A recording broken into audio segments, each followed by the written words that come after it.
नमस्कार छात्रों। आज का पाठ है सहर्ष स्वीकारा है। गजानन माधव मुक्तिबोध जी द्वारा रचित ये एक कविता है, प्रसिद्ध कविता है। नई कविता के कवि गजानन माधव मुक्तिबोध जी जाने जाते हैं और आज इसी कविता को हम पढ़ेंगे। इससे पहले दो कविताएं, कविता के बहाने और कैमरे में बंद अपाहिज कविता हम पढ़ चुके थे और पाठ 5 जो सहर्ष स्वीकारा है कविता है उसी का आज हम अध्ययन करेंगे। छात्रों, सबसे पहले कविता पढ़ने से पहले गजानन माधव मुक्ति बोध जी के जीवन पर प्रकाश डालते हैं। उनके जीवन परिचय के बारे में हम जान लेते हैं। 13 नवंबर सन 1917 श्योमपुर ग्वालियर मध्य प्रदेश में उनका जन्म हुआ।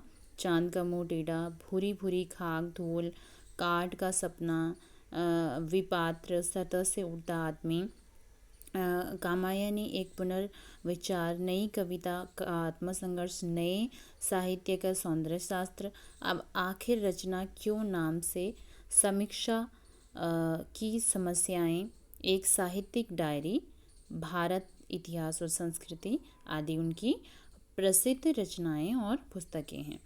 11 सितंबर 1964 में नई दिल्ली में उनका निधन हो गया था। हमारी हार का बदला चुकाने आएंगे, संकल्प धर्मा चेतना, रक्त प्लावित स्वर, हमारे ही हृदय का गुप्त स्वर्णाक्षर प्रकट होकर विकट हो जाएंगे। हार का बदला चुकाने वाले संघर्ष स्पर्धा कवि मुक्तिबोध जीवन का पूरा जीवन संघर्ष से ही बीता। उन्होंने 20 वर्ष की छोटी सी आयु में बड़नगर मिडिल स्कूल में मास्टरी की। तत्पश्चात सुजालपुर, उज्जैन, कोलकाता, इंदौर, मुंबई, बेंगलोर, बनारस, जबलपुर और राजनांदगांव आदि स्थानों पर मास्टरी से पत्रकारिता तक काम किया। कुछ समय तक पाठ्यपुस्तकें भी लिखी। छायावाद और स्वच्छंदवादी कविताओं के बाद जब नई कविता और नई कविताएं आई तो मुक्तिबोध आगे उनके अगुआ कविताओं में से एक हैं, इसीलिए उन्हें नई कविता के लेखक भी कहा जाता है। मराठी संरचना से प्रभावित लंबे वाक्यों में उनकी कविता को आम पाठक के लिए कठिन बनाया, लेकिन उनमें भावनात्मक और विचारात्मक ऊर्जा अटूट थी, जैसे कोई नैसर्गिक अंतःस्रोत हो जो कभी चुकता ही नहीं हो, बल्कि लगातार आधिकारिक वेग और तीव्रता के साथ उमड़ चला आता हो। यह ऊर्जा अनेक कल्पना चित्रों और फैंटेसियों का आकार ग्रहण कर लेती है। मुक्तिबोध की रचनात्मक ऊर्जा का एक बहुत बड़ा अंश आलोचनात्मक लेखन और साहित्यिक संबंध चिंतन में सक्रिय रहा। वे एक समर्थ पत्रकार भी थे। इसके अलावा राजनीतिक विषयों पर, अंतर्राष्ट्रीय परिदृश्य के और देश की आर्थिक समस्याओं पर भी उन्होंने लगातार लिखा। अपनी लेखन शैली से ही वो एक नए कवि के रूप में जाने जाते हैं। कवि शमशेर बहादुर सिंह के शब्दों में उनकी कविता अद्भुत संकेतों भरी होती थी, जिज्ञासा उसमें स्थित होती थी। दूरगामी सोच वाले कवि थे कवि गजानन माधव मुक्तिबोध जी, और उन्हें अपनी कविताओं से ही वो शोर मचा देते थे। हमारी बातें हमको सुनाती हैं, हम अपने को एकदम चकित होकर देखते हैं और पहले से अधिक पहचानते हैं। तो जो लेखक हैं, नई कविता के लेखक जाने जाते हैं। उन्होंने बहुत सारी रचनाएं लिखी जो प्रसिद्ध रचनाओं में से एक है। मुक्तिबोध की कविताएं सामान्य बहुत लंबी होती हैं। उन्होंने जो भी अपेक्षाकृत छोटे आकार की कविता लिखी उनमें से एक है सहर्ष स्वीकारा है, जो कि भूरी भूरी खाक धूल से संकलित होता है। स्वीकारना का अर्थ क्या होता है छात्रों? स्वीकारना मतलब एक्सेप्ट करना। स्वीकारना मीन्स उसे मान लेना, उसे खुशी खुशी स्वीकार कर लेना। अब क्या है जो यहाँ पर कवि कह रहे हैं कि मैंने क्या किया है, सहर्ष स्वीकारा है। यहाँ पर जो इसका केंद्र बिंदु है कविता का वो मैं आपको बता रही हूँ। स्वीकार कर लेना। और जो भी जीवन में यहाँ पर जो कविता हम पढ़ेंगे, कवि कह रहे हैं कि जो भी जीवन में संघर्ष है, अवसाद है, उठापटक है, सम्यक है, भाव है, वो सब कवि को जहाँ से भी प्रेरणा मिली है उसके उत्स तक भी हमको ले जाती है। और ये कविता विशिष्ट व्यक्ति की सत्ता से इसी सहजता से के चलने को स्वीकार किया है। कुछ इस तरह स्वीकार और आत्मसार किया था, आज तक वह सामने नहीं आया। तो आसपास उनके होने का एहसास होता है। ये कविता का केंद्र बिंदु है। आप सभी को आपकी पुस्तक में मिल जाएगा और मैं कविता की ओर आप सभी को ले चलती हूँ। छात्रों, कविता का यहाँ पर जो पूरी कविता है, कवि ने यहाँ पर अपनी माँ या अपनी प्रिया के लिए, अपनी प्रियतमा के लिए ये कविता लिखी है। और इसमें कोई भी हो सकता है, चाहे वो उनकी प्रेमिका हो, चाहे वो उनकी माँ हो, चाहे वो उनके सगे संबंधी हो। तो कवि उनको ही माध्यम बनाकर ये कविता लिख रहे हैं। ये कविता का केंद्र बिंदु है जो आप अपनी पुस्तक में देखेंगे। और किस तरह से भूरी भूरी खाक धूल से ये कविता ली गई है और किस तरह से यहाँ पर वो कहते हैं कि या तो प्रश्न उठता है कि वास्तव में कवि ने ये कविता किसके लिए लिखी होगी। तो वो कविता को पढ़कर हम इसकी गुत्थी को सुलझाएंगे और पहचानेंगे कि वास्तव में कवि ने ये किसके लिए लिखा है। कविता प्रारंभ करते हैं। सबसे पहले कविता का नाम है सहर्ष स्वीकारा है। मीन्स खुशी खुशी स्वीकार किया है। खुशी खुशी क्या किया है? मान लिया। स्वीकारना मतलब एक्सेप्ट करना, उसको मान लेना। खुशी खुशी क्या कर दिया है? स्वीकार किया है। अब कवि पूरी कविता में क्या कह रहे हैं, वही कविता की कुछ पंक्तियों को पढ़कर हम स्पष्ट करेंगे। जिंदगी में जो कुछ भी है, जो भी है, सहर्ष स्वीकारा है। इसलिए कि जो कुछ भी मेरा है वह तुम्हें प्यारा है। गर्वीली गरीबी हो या फिर गंभीर अनुभव सब, या विचार वैभव सब, दृढ़ता यह भीतर की सरिता, यह अभिनव सब मौलिक है। इसलिए कि पल पल में जो कुछ भी जागृत है, अब अपलक है, संवेदना तुम्हारा है। अब सबसे पहले हम देखेंगे सहर्ष स्वीकारा है। कवि ने कहाँ से ली है? मैंने आपको बताया था कहाँ से ली है। भूरी भूरी खाक की धूल से। भूरी भूरी खाक की धूल जो उनका एक कविता संग्रह है, वहाँ से ये कविता ली गई है। और अर्थ क्या है? सहर्ष स्वीकारा है, अर्थात उसे खुशी खुशी क्या किया है? एक्सेप्ट किया है, खुशी खुशी उसे स्वीकार किया है। यहाँ पर छात्रों ध्यान देने वाली बात है कि किस खुशी खुशी कवि क्या स्वीकार कर रहे हैं, वही हम पढ़ेंगे। कवि कह रहे हैं जिंदगी में, अर्थात जीवन में। जिंदगी का अर्थ क्या है? जीवन में। जिंदगी उर्दू शब्द हो गया। जीवन में जो कुछ भी है, कवि कह रहे हैं जीवन में जो कुछ भी है, जो भी है, मैंने उसे सहर्ष से खुशी खुशी स्वीकार किया है।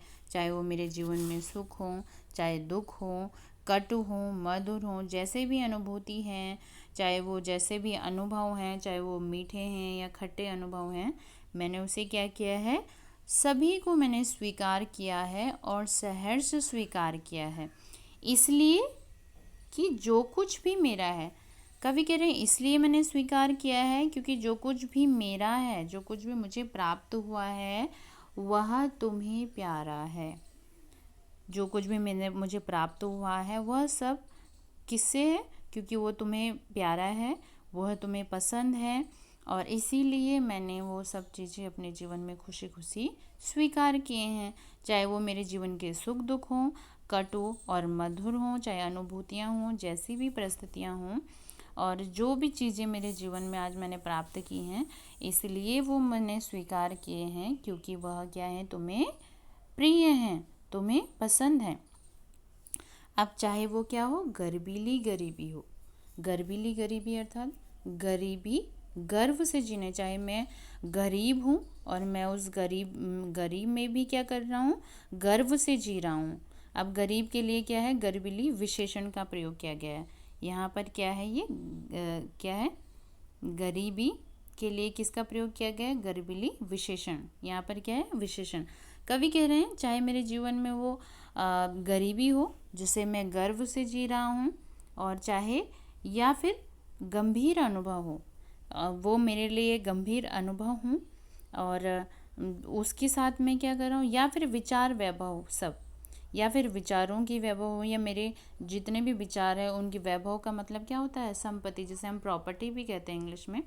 कवि कह रहे हैं चाहे वो मैं गरीबी के साथ गर्व से जी रहा हूँ, ये मैं स्वाभिमान है मेरा कि मैं गरीब हूँ, फिर भी मैं उसे स्वीकार कर रहा हूँ, और स्वाभिमान होने के कारण ही मैं गरीबी को अभिशाप नहीं मान रहा हूँ, मैं उसे स्वीकार कर रहा हूँ। और चाहे वो मेरे विचारों का वैभव हो, कि वो जो मेरी जो मेरे विचार हैं, चाहे मैं उसके साथ मैं जी रहा हूँ, वो सब क्या है, सब दृढ़ता से, दृढ़ता मीन्स बिल्कुल क्या होना, टिके रहना, उसमें मैं बिल्कुल दृढ़ होकर क्या कर रहा हूँ, उसे स्वीकार कर रहा हूँ। चाहे वो मेरे विचारों की वैभव हो, चाहे स्वाभिमान के साथ मैं गरीबी से जी रहा हूँ, और मेरे अंदर गरीबी के लिए कोई हीन भावना नहीं है, मैं गरीबी को भी खुशी खुशी से जी रहा हूँ, और मैं उसे गर्व की बात मानता हूँ। चाहे वो मेरे विचारों की सब दृढ़ता हो, मतलब मैं कमज़ोर नहीं हूँ, मैं बिल्कुल दृढ़ता से उसे जी रहा हूँ। यह भीतर की सरिता, यह अभिनव सब, यह भीतर की सरिता अर्थात अंदर का जो प्रेम है। कवि कह रहे हैं कि इतना सब मेरे जीवन में होने के बाद भी जो मेरी भीतर की सरिता है, भीतर की सरिता तो वैसे आप सभी को पता है कि नदी के लिए भीतर मीन्स अंदर के, तो यहाँ पर सरिता का अर्थ है प्रेम रूपी नदी का। कवि कह रहे हैं जो मेरे अंदर जो प्रेम नदी रूपी जो प्रेम जो है बह रहा है, वो सब क्या है, यह अभिनव है। चाहे या मैं कहूँ कि मेरे लिए ये बिल्कुल एक तरह से एक नया है, और जो भी है मेरे जीवन में सब क्या है, मौलिक है, मौलिक है, मौलिक मीन्स असली, वास्तविक है, सब क्या है, वास्तविक है। कभी कह रहे हैं मेरे जीवन में सब कुछ वास्तविक है, इसलिए कि पल पल में, कवि कह रहे हैं इसलिए ये सब वास्तविक है क्योंकि पल पल में, क्या कवि कह रहे हैं, क्या है कि जो पल पल में क्या है, जो कुछ भी जागृत है, अपलक है, संवेदन है तुम्हारा। कवि कह रहे हैं कि संवेदन अर्थात अनुभूति के लिए, हम संवेदन के लिए, संवेदन का अर्थ क्या होता है, अनुभूति। और कवि को जो भी अनुभव है वो उसकी प्रेमिका या माँ हो, जिससे जो भी कवि से प्रेम करता हो। और कवि कह रहे हैं कि वो जो कवि का ये सब जीवन में, चाहे वो गरीबी में जी रहा हो, चाहे वो बहुत विषम परिस्थिति में जी रहा हो, ये सब क्या है, वो क्या कर रहा है, कवि कह रहे हैं कि वो सब मुझे क्या मिला है, क्योंकि वो तुम्हारी संवेदना है, तुम्हारी भावनाओं ही उमड़ती हैं, और जो कुछ भी जागृत मेरे मन में होता है, जागृत मीन्स उत्पन्न होता है, वो अपलक है। अपलक मीन्स मतलब निरंतर है, जो कुछ भी जागृत होता है वो निरंतर है। संवेदन तुम्हारा बिल्कुल निरंतर मीन्स कंटिन्यू, संवेदन मीन्स तुम्हारी अनुभूति है, क्योंकि मैं तुम्हें हमेशा क्या करता हूँ, याद करता हूँ, जो कुछ भी अनुभव करता है वह सब तुम्हारी ही संवेदना है, जो उसके मन में क्या है, जो मेरे मन में जो है उमड़ता है, वो सब वही भावना है। और यहाँ पर क्या है, कवि की अपनी प्रेमिका के लिए या फिर उसकी माँ के लिए जो संवेदनाएं हैं, वो संवेदनाएं समाहित हैं, और उसके कोमल मन में, उसकी विचारधारा में वही सब कुछ बसी हुई है, चाहे वो उसकी माँ हो, चाहे वो उसकी क्या हो, प्रेमिका हो। तो कवि क्या कह रहे हैं कि अगर यहाँ पर मैं विशेष की बात करूँ तो सर्वप्रथम पहले व्याख्या देख लेते हैं। क्या लिखोगे आप, प्रसंग सहित व्याख्या में प्रस्तुत पद्यांश हमारी पाठ्य पुस्तक आरोह भाग 2 से ली गई है, और सहर्ष स्वीकारा है कविता है, जिसके रचयिता गजानन माधव मुक्तिबोध जी हैं। और वो क्या लिख रहे हैं इसमें कि यहाँ पर क्या लिख रहे हैं, कवि अपनी प्रेमिका से, जो प्रेमिका की जो संवेदना, चाहे प्रेमिका हो या चाहे माँ हो, उसकी संवेदना को क्या कर रहे हैं, बता रहे हैं कि किस तरह से उन्हें सब कुछ क्या है, स्वीकार है, खुशी खुशी उन्होंने स्वीकार किया है क्योंकि जो कुछ भी वो उनके जीवन में जितनी भी परिस्थितियाँ, जितने भी अनुभव हैं, वो इसलिए उन्हें स्वीकार हैं क्योंकि वह उनकी प्रिया को, उनकी प्रेमिका को क्या है, पसंद है। उनकी प्रेमिका को वह क्या है, प्रिय है, इसलिए वह पसंद करते हैं। सो व्याख्या हमने देख ली, एक बार फिर से मैं आपको समझाऊंगी। पहले काव्य का सौंदर्य देख लेते हैं। आप सबसे पहले शहर से स्वीकारा है कविता कहाँ से ली गई है? भूरी भूरी धूल, ये यहाँ पर मैंने आपको पहले भी बताया, भूरी भूरी खाक धूल से कविता ली गई है। और लेखक कवि कौन है? गजानन माधव मुक्तिबोध जी हैं, ठीक है। और शहर से स्वीकारा में क्या है? अनुप्रास अलंकार है। पहले अलंकार ही देख लेते हैं। अनुप्रास अलंकार है। और गरीबीली, गरीबी में भी क्या है? अनुप्रास अलंकार है, क्योंकि ग वर्ण की ग वर्ण की क्या हो रही है? पुनरावृत्ति। विचार वैभव में भी अनुप्रास अलंकार है, ठीक है। यहाँ पर क्या है? अब दूसरी बात क्या है कि भीतर की सरिता, जो भीतर की सरिता है, यहाँ पर क्या है? यहाँ पर रूपक अलंकार है। और दूसरा यहाँ पर क्या है? गर्बिली जो है वो विशेषण है। और आगे कवि क्या कह रहे हैं? कैसी भाषा है? भाषा यहाँ पर संबोधन शैली कह सकते हैं। साहित्यिक हिंदी खड़ी बोली में लिखा गया है। अब तुकांत छंद यहाँ पर है। और क्या है? कवि प्रिय की संवेदना का अमूर्त बिंब यहाँ पर देखने को मिल रहा है। और क्या कर रहे हैं कवि? विचार वैभव भीतर की सरिता में, भीतर की सरिता में क्या है?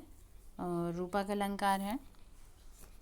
और कवि यहाँ पर नई कविता के कवि गजानन माधव मुक्तिबोध जी यहाँ पर क्या कर रहे हैं? अपनी प्रेमिका को, चाहे वो जो भी उन्हें प्रिय हो, जो भी उन्हें उनसे प्रेम करते हों, उनको यह सब लिख रहे हैं।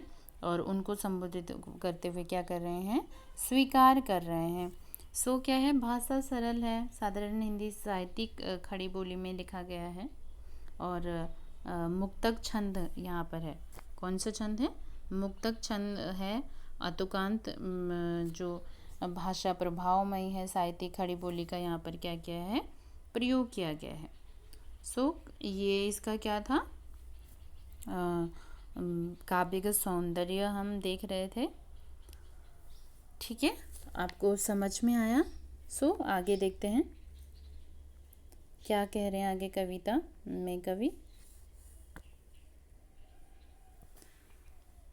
जाने क्या रिश्ता है, जाने क्या नाता है, जितना भी उड़ेलता हूँ भर भर फिर आता है, दिल में क्या झरना है, मीठे पानी का सोता है। अब भीतर वह, ऊपर तुम, मुस्कुराता चांद धरती पर जो रात भर, मुझ पर त्यों तुम्हारा ही खिलता चेहरा है।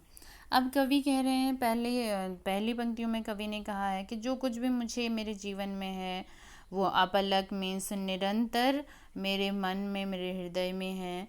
वो उनकी विचारधारा, उसकी जो प्रेमिका है या माँ है, जो भी वो कवि से प्रेम करता हो, वो निरंतर कवि के हृदय में है। और कवि के ने अपने जीवन की हर परिस्थितियों को खुशी खुशी स्वीकार किया है। और कवि कह रहे हैं कि क्योंकि इसलिए स्वीकार किया है क्योंकि वह सब क्या है, अनुभूति उनकी क्या है, प्रेमिका की, चाहे उनकी माँ की, और जो भी उनसे प्रेम करता हो उनका है, इसलिए कवि ने उसे खुशी खुशी क्या किया है? स्वीकार किया है। अब कवि कह रहे हैं, जाने क्या रिश्ता है, जाने क्या नाता है। कवि यहाँ पर क्या कर रहे हैं? प्रश्न कर रहे हैं कि जाने क्या रिश्ता है, जाने क्या नाता है। अर्थात यहाँ पर कवि किस तरह से कह रहे हैं कि जितना भी मैं उड़ेलता हूँ फिर भर भर आ जाता है, दिल में क्या झरना है। अब कवि कह रहे हैं, न जाने क्या रिश्ता है, क्या नाता। रिश्ता अर्थात संबंध, नाता अर्थात जुड़ाव, लगाव है। कवि कह रहे हैं न जाने, और क्या शब्द आया इसलिए प्रश्न अलंकार भी होगा। कवि कह रहे हैं कि मैं जितना भी उड़ेलता हूँ, उड़ेलता अर्थात फेंकता हूँ, वह फिर भर आ जाता है। उसे फेंकने की कोशिश करता हूँ, अपने आप से हटाने की कोशिश करता हूँ। यहाँ पर कवि प्रेम के लिए कह रहे हैं कि न जाने क्या रिश्ता है, क्या संबंध है, क्या नाता है, क्या लगाव है, कि जितना भी मैं उसके प्रेम को क्या करता हूँ, फेंकने की कोशिश करता हूँ, अपने आप से दूर करने की कोशिश करता हूँ, भर भर फिर आता है। और वो भर भर के फिर से क्या कर देता है, आ जाता है। कवि कह रहे हैं कि जितना भी कुछ मैं उसके प्रेम को भूलने की कोशिश करता हूँ, वह उतना ही क्या होता है, अधिक मुझे याद आता है, उतना ही फिर मन को क्या कर देता है, भर देता है। दिल में क्या झरना है, कवि कह रहे हैं क्या दिल में कोई झरना है, जैसे झरने का पानी निरंतर बहता रहता है, यह मीठे पानी का स्रोत है। कवि कह रहे हैं या तो कोई झरना रूपी है कि जो क्या करता है, निरंतर बढ़ते रहता है, और वो मीठे पानी अर्थात कवि के जीवन में जो उसके प्रियजन हैं, साथ जीवन में जो अच्छी यादें हैं, उसके मीठे अनुभव को वो मीठे पानी का स्रोत अर्थात स्रोत, उद्गम स्थान, ये मीठे पानी का कोई स्रोत है। भीतर वह ऊपर तुम, कवि कह रहे हैं कि भीतर वो सब चीज़ें जो एक दिल में एक झरने की तरह, वो याद, वो अच्छे पल, वो मीठे पल जो कि मैंने साथ में जीवन में व्यतीत किए हैं, वो सब बहते रहते हैं निरंतर। मैं भूलने की प्रयास करता हूँ, मैं कोशिश करता हूँ कि मैं उसे भूल जाऊँ, परंतु वो मन में याद आ जाती है। और चाहे वो उसके सगे संबंधी हो या कवि की प्रेमिका हो, तो कवि कह रहे हैं जो लगातार उसे क्या करते हैं, याद आते हैं, और एक मीठे पानी की तरह वो निरंतर कवि के हृदय में क्या करती हैं, उनकी यादें बहती चली जाते हैं, मीठे अनुभव बहती चले जाते हैं। और यहाँ पर कवि अपने मीठे जो अच्छे समय जो व्यतीत किया है उसको स्मरण कर रहे हैं। कवि कह रहे हैं भीतर वह है, भीतर वह है, वह यहाँ पर कवि की प्रेमिका के लिए, चाहे वो उनके सगे संबंधी के लिए कह रहे हैं। और कवि कह रहे हैं कि भीतर वह याद, वह मीन्स जो कवि के सगे संबंधियों की याद है, चाहे उनके प्रेमिका की याद है। और ऊपर तुम मुस्कुराता चांद जो धरती पर रात भर, कवि कह रहे हूँ कि भीतर तो मेरे अंदर वो याद है, और ऊपर तुम, ऊपर से क्या तुम हो, जो ऊपर से मुस्कुराता चांद, जो जैसे कि ऊपर से जैसे कि मुस्कुराता हुआ चांद अंधेरी रात को क्या कर देता है, उजाला देता है। धरती पर रात भर क्या करता है, चांदनी बिखेरता रहता है, धरती पर रोशनी प्रदान करता है। मुझ पर तो तुम्हारा ही खिलता चेहरा है, और उसी प्रकार मुझ पर भी तुम्हारी ही जो मुस्कुराहट भरी जो चेहरा है, तुम्हारा प्यारा खिला हुआ चेहरा है, वो हर समय मुझे नज़र आता रहता है। तो कवि क्या कह रहे हैं कि मुझे अंदर से तो एक वो यादें मुझसे दूर नहीं जाती, और बाहर से तुम्हारा चेहरा हर समय मेरी आंखों के सामने क्या करता रहता है, दिखाई देता रहता है। जैसे कि पूर्णिमा में चांद सारी रात भर अपनी रोशनी से मुस्कुराहट प्रदान करता है, वैसे ही उसी प्रकार तुम्हें तुम्हारा जो प्यारा चेहरा है, सुंदर चेहरा है, वह खिला हुआ चेहरा हर समय मुझे क्या आता है, नज़र आता है। तो कवि क्या कह रहे हैं, अब इसको पहले ध्यान से समझिए। मैं छोटे छोटे प्रश्नों के माध्यम से भी स्पष्ट कर रही हूँ। कवि जाने क्या रिश्ता है, जाने क्या रहता है। अब कवि किससे अपने रिश्ते नाते को नहीं समझ पा रहे हैं। कवि कह रहे हैं कि मैं इस रिश्ते को नहीं समझ पा रहा हूँ, चाहे वो उनके सगे संबंधियों के साथ हो, चाहे वो प्रेमिका के साथ हो, क्योंकि मैं जितना भी उस प्रेम से दूर जाना चाहता हूँ, और उतना ही वह प्रेम का भंडार भर जाता है। वो बार बार क्या करता है, उड़ेलना मीन्स जितना भी मैं उसे क्या करता हूँ, हटाने की कोशिश करता हूँ, उसे भूलने का प्रयास करता हूँ, वो फिर से क्या आ जाता है, भर भर आता है। और नेक्स्ट है कि दिल में क्या झरना है, क्योंकि प्रेम की अधिकता के कारण उस कवि को जितना प्रेम अपने सगे संबंधियों से मिला, अपनी प्रेमिका से मिला है, उसकी अधिकता के कारण उसको लगता है कि उसके दिल में प्रेम का कोई झरना रूपी झरना बह रहा है, और वह मीठे पानी का कोई स्रोत है।